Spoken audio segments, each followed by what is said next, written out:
ben, ça y est, la virgule est là.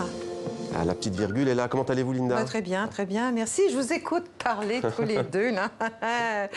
Il va falloir vous calmer, les gars. Le foot, il n'y a pas que ça dans la vie. C'est pas parce que la France est en finale que la Terre va s'arrêter de tourner. Vous savez que c'est le Tour de France en ce moment. Vous en avez parlé dans votre journal. Hein? Moi, je suis pas capable, le Tour de France. Hein? Mais bon, pauvres cyclistes, personne les regarde. Ils se font voler la vedette par des petits acteurs qui pensent qu'à leur coupe de cheveux. Mais c'est le Tour de France, quand même. C'est prestigieux. OK, il y a eu des histoires de dopage. Il y en a qui ont salé la soupe un peu plus que les autres. Mais bon, oublions le passé. Moi, ce soir, je vais vous parler du vocabulaire du Tour de France. Vous êtes prêts? Allez. Ben, parce que j'ai la giclette ce soir. Vous savez ce que c'est qu'avoir la giclette? Ah Avoir la giclette, quand on est coureur, c'est être dans un bon jour et ne pas pouvoir s'empêcher de gicler, de s'extraire du peloton. C'est ce que fait généralement le leader, qui est le coureur vedette d'une équipe et dont le porte-bidon, l'un de ses coéquipiers, est justement chargé de lui fournir des bidons d'eau que le leader va boire en pédalant. Alors, une fois vidés, attention les enfants, les gourdes sont jetées sur le public ou dans le fossé. Bel exemple, la France vous regarde, messieurs. Enfin, sa soif étanchée, le leader peut maintenant partir en facteur, réaliser une accélération douce et progressive.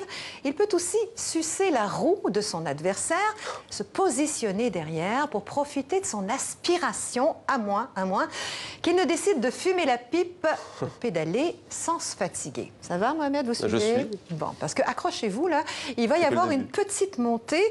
Alors, monsieur la vedette va devoir faire un coup de cul, lever les fesses de sa selle pour attaquer la bosse. Rien à voir avec se mettre en danseuse quand le coureur se tient debout.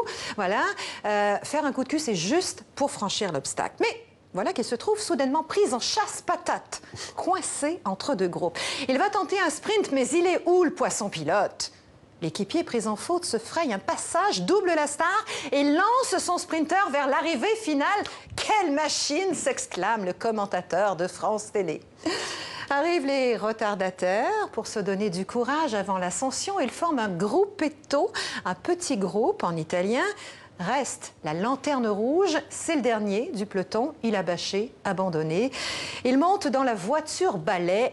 L'étape est terminée.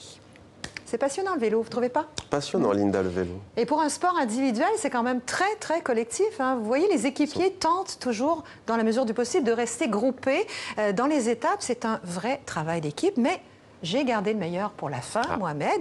Je vous déclare la flamme rouge. C'est le dernier kilomètre avant l'arrivée. Alors, bonne route et bonne fin de semaine.